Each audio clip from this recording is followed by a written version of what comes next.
2米3，430斤，大个的饭量到底有多少？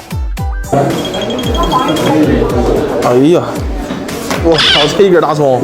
我看二百这也吃了大馅饼，给我馋懵了。今天咱们作为沈阳本地人，必须得炫他两张。周琦，就差一点，差点。这边还有啊？馅饼啊？有啊，给我来2张呗。这边我要最大的啊，你要最大的那个。给阿姨激动坏了。几位3位，2个4斤的。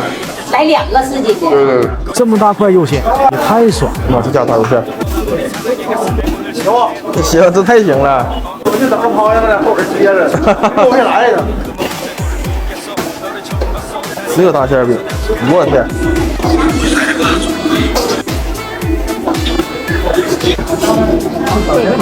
哎呦，这家伙这大饼，不是这口感。哎呦，哦，这大馅饼，我放不下呀！这大馅饼是有点草率的啊。刚才那都看没有这么大呀。咱第2个，过上了，我把这俩撤走了啊！行。哎呦，我，这2个大饼，哪个好人能吃了啊？兄弟们，我知道馅饼大，但没想到这么大。来给你们看看啊，根本就看不见小碗了。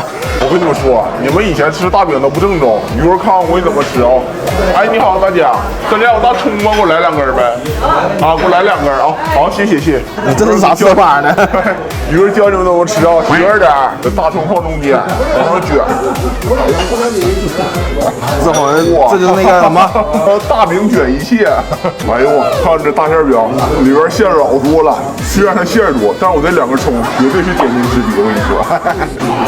好，哎呀，我靠，这一根大葱，你这么吃馅饼真是绝了啊！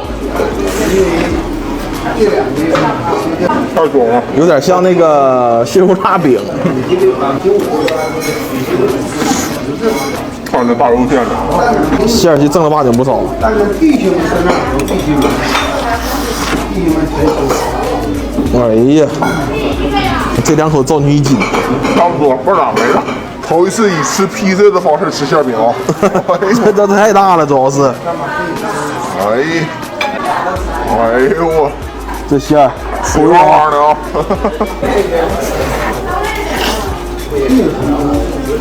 这不就大卷饼吗？这不是？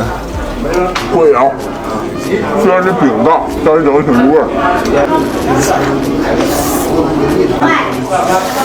来2斤3万。哎呦，大家记得合理饮食，去月亮费，下期见。今日消费269。